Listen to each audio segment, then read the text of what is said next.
Assalamualaikum warahmatullahi wabarakatuh.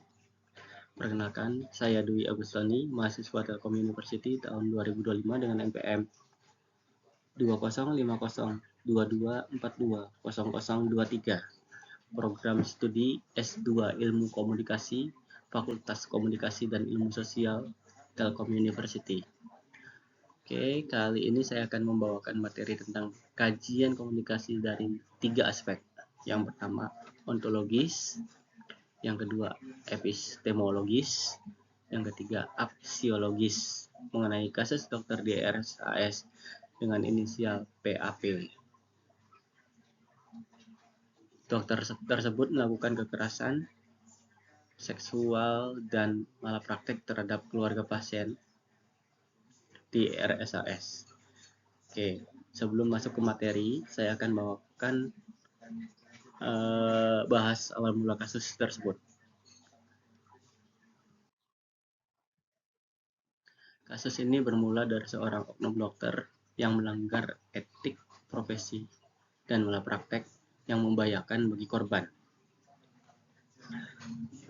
Info ini saya dapat dari kompas.com, mahasiswa pendidikan dokter spesialis anestesi Universitas Pajajaran berinisial PAP memperkosa seorang perempuan di Rumah Sakit Hasan Sadikin Bandung. Pada pertengahan Maret tahun sekarang ya, korban merupakan salah satu penunggu pasien yang sedang menjaga orang tuanya di rumah sakit tersebut. Kasus ini awal mulanya muncul di publik saat diunggah akun medsos dari Instagramnya PPDSGRAM pada Selasa tanggal 8 bulan 4 2025. Postingan ini mendapatkan respon dari netizen berupa like 4.357 dan 400 komentar.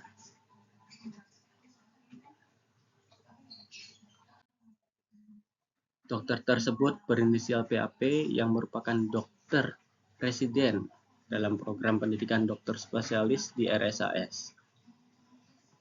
Informasi tersebut sudah diperdalam oleh Kepolisian Daerah Polda Jabar. Setelah membahas asal muasal kasus tersebut, kali ini saya akan membahas kasus tersebut. Tadi mas, kasusnya nih, awal mulai kayak gimana.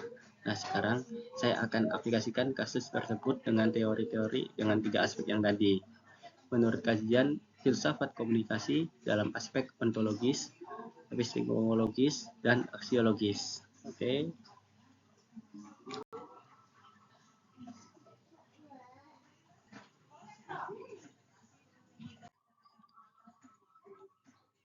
Untuk kajian filsafat komunikasi, ada ontologis, epistemologis, dan aksiologis. Kita bahas yang ontologis. Ontologis adalah hakikat tentang keberadaan atau ada sesuatu kasus. Dalam hal ini, kasus dapat dibuktikan keberadaannya dengan munculnya X dan Instagram. Kasus ini pertama kali ramai di publik saat diunggah akun medsos dari akun @ppdsgram. Dan isinya adalah postingan tersebut. Assalamualaikum dok. Izin, saya mendapatkan informasi bahwa ada 2 residens anestesi PPDS fakultasnya dicoret melakukan pemerkosaan kepada penunggu pasien dengan menggunakan obat bius. Terdapat bukti CCTV lengkap, keluarga pasien menuntut secara hukum kepada 2 residen dan bla bla bla. Oke, dari kasus ini ada pihak yang melaporkan bahwa ada 2 residen yang mengalami pemerkosaan dengan cara dibius. Nah, ontologi yang saya dapatkan, hakikat tentang keberadaannya adalah adanya di media sosial. Di sini saya menemukan keberadaan kasus oknum dokter di media sosial online yaitu Instagram dan X. Oke, lanjut ya.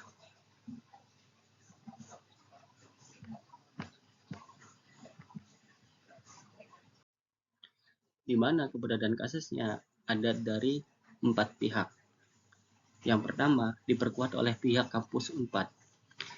Kampus Unpad tersebut menyatakan telah memberhentikan PAP dari program PPDS karena melakukan pelanggaran etik profesi berat dan disiplin yang mencoreng institusi pendidikan dan profesi kedokteran. Oke. Jadi dari pihak kampus Unpad telah mengklarifikasi atau telah menyatakan pemberhentian terhadap oknum dokter PAP. Oke, dari pihak kampus ya. Sekarang dari pihak rumah sakit dan Unpad. Unpad dan rumah sakit mengecam keras segala bentuk kekerasan seksual dan berkomitmen untuk mengawal kasus ini secara tegas. Oke, dari kampus dan Unpad dan RSAS mengawal kasus ini dengan tegas sampai ke adil-adilnya dan transparan. Itu menurut dari kedua belah pihak.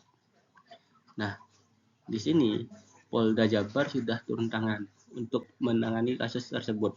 Polda Jabar menjerat PAP ini dengan pasal berlapis, termasuk pasal 64 KUHP tentang pembuatan berulang yang memperberat hukumannya, ialah terancam hukuman penjara maksimal 17 tahun. Dari Polda Jabar udah mengetahui tentang BAP-nya gimana, terus macam-macam, sehingga sudah kelihatan dia mendapatkan pasal yang berlapis dengan terancam hukumannya 17 tahun penjara. Oke.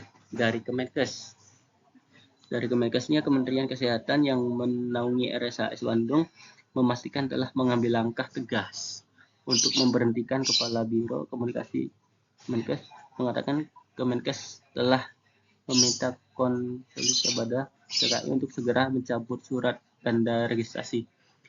Jadi dari pihak Kemenkesnya, untuk STR dokter PAP ini telah dicabut. Jadi dokter tersebut tidak memiliki registrasi untuk kedokterannya. Terus tidak memiliki surat izin praktek juga sudah dicabut. Oke. Lanjut ke epistemologis. Pemikiran kritis, apa yang terjadi, bagaimana bisa terjadi. Jadi epistemologis itu seolah-olah kita bertanya, kenapa sih bisa terjadi, dan apa yang terjadi, dan bagaimana kok bisa terjadi. Oke, kita satu-satu. Mengapa kasus PAP bisa terjadi? Dokter PAP ini menjalankan aksi pemerkosaan kepada 2 pasien dengan dalih melakukan uji alergi. Oke, si dokter melakukan uji alergi terhadap pasiennya, si yang korban ini. Namun dia justru menyuntikkan cairan anestesi kepada korban sebelum membawa mereka ke lantai 7 gedung baru untuk melakukan tindakan pencabulan. Oke. Jadi dokter modusnya ini menyuntikkan uji alergi obat kepada si korban. Namun si dokter tersebut malah menyuntikkan cairan anestesi kepada korban. Jadi itu yang terjadi. Terus PAP ada dugaan pelaku mengidap kelainan seksual. Hal itu terungkap saat dilakukan pemeriksaan oleh penyidik. Oh, jadi selain dari niatnya juga si PAP ini udah memiliki kelainan seksual. Jadi mungkin ada kesempatan, terus dia bisa melakukannya dengan dalil dokter bisa menguasai gitu. Jadi dia nyuntik cairan anestesi kepada korbannya sehingga korban tidak sadar, lalu terjadilah pemerkosaan. Oke, yang ketiga adalah aksiologis.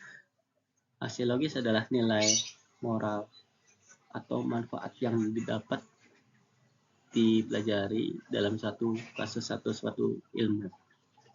Dalam hal ini kita akan membahas manfaat pelajaran dari kasus PAP. PAP melakukan pemerkosaan terhadap 3 korban dengan membius para korban terlebih dahulu.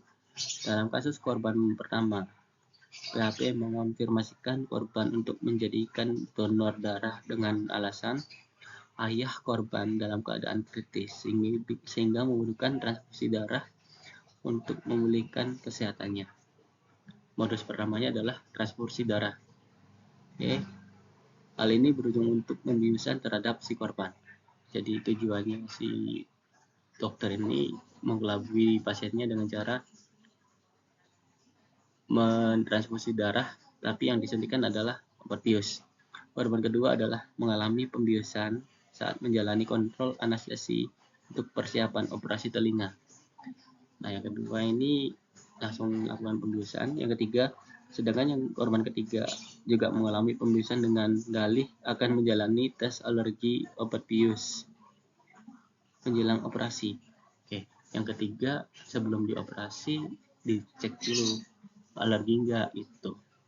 Jadi dari ketiga ini masing-masing modusnya berbeda.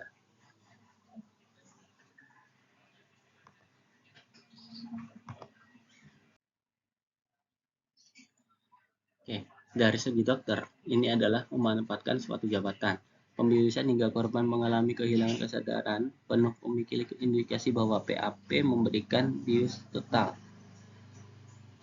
Hal ini merupakan tindakan medis berisiko dan merupakan prosedur yang dilakukan secara terbatas. Misalkan saat melakukan operasi besar, adapun bius total adalah prosedur yang dilakukan bahwa pengawasan ketat karena berpotensi menimbulkan komplikasi serius.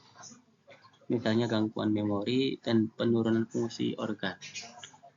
Ini sangat membahayakan bagi pasien.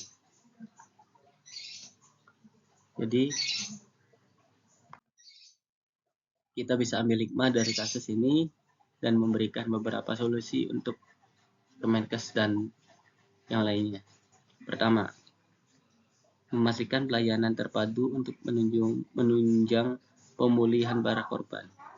Jadi si korban harus benar-benar dikawal dan kita harus benar-benar kontrol sebagai masyarakat. Yang kedua, ada 3 kategori hak korban yang harus diupayakan. Yang pertama, terkait pemulihan kesehatan fisik dan psikis, layanan kesehatan, layanan penguatan psikologis, layanan fisiologis, dan lainnya. Yang kedua, pemenuhan hak korban. Jadi yang ketiganya, hak korban atas restitusi. Oke. Dari beberapa poin tersebut, ini merupakan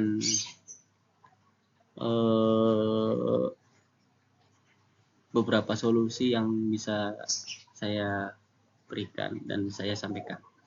Jadi manfaat dari kasus tersebut adalah kita jangan terlalu percaya dengan orang, walaupun itu dengan kredibilitas dia sebagai dokter ataupun apa. Kita harus saling menjaga diri. Oke, ini saya dapat quote, tindakan dianggap baik jika menghasilkan kebahagiaan secara menyeluruh atau ke banyak orang. Hal kecil tapi bisa membuat orang bahagia, itu bagus.